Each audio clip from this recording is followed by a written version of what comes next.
I've been a concreter since 1999, so it's going on 18 years I've been in the industry. I've had an amphetamine addiction for 22 years.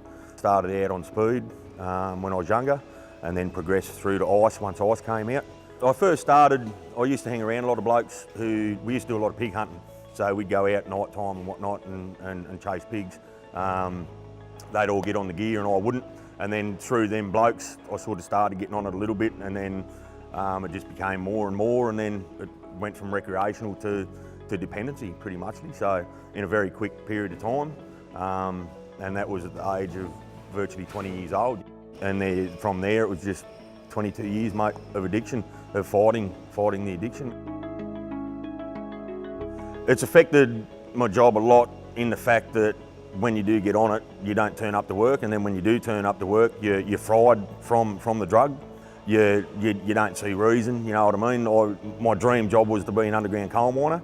It took me 15 years to get in the coal mines. I got in the coal mines in 2011 when I left the construction industry, and ice ruined that chance. Like I worked for 2 years in the mines, and I got on the ice there in the mines as well.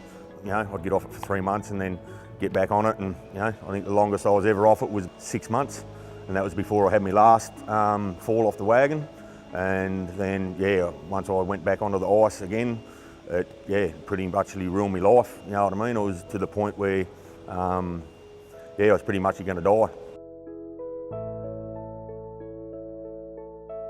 They say, you know, you won't stop until you hit rock bottom.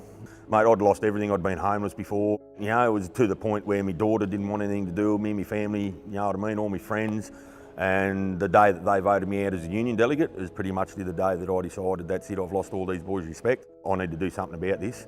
And the last ditch attempt, mate, I just thought, look, I've got to ring the union to see, you know, to let them know that I've got a problem, maybe they can help me. Pretty much he you know, just give me a pat on the shoulder and said, mate, you'll be right, we've got the right people for you. First session was very confronting. I remember crying because I was down in the dumps a lot, you know what I mean? I could realise how deep of a hole that I'd actually dug myself. And I didn't know what was going to happen, if I was going to lapse or relapse again like I had done in the times past. One of my biggest fears was coming back into work and reintegrating into the workforce, because I used to work in Toowoomba and not here. And coming back into the workforce knowing that there's blokes down here and they're going to know about my problem, it was very hard, but it was something that I had to do. It's only been the last couple of days, mate, I've had a lot of people just say to me how proud they actually are of me, you know what I mean, for sticking by it and going through it, you know what I mean, and that's the support network that you need. I see my future a lot brighter than I saw it 12 months ago, a lot brighter than I saw it 6 months ago. I can actually see my future, you know what I mean, the future's with my family.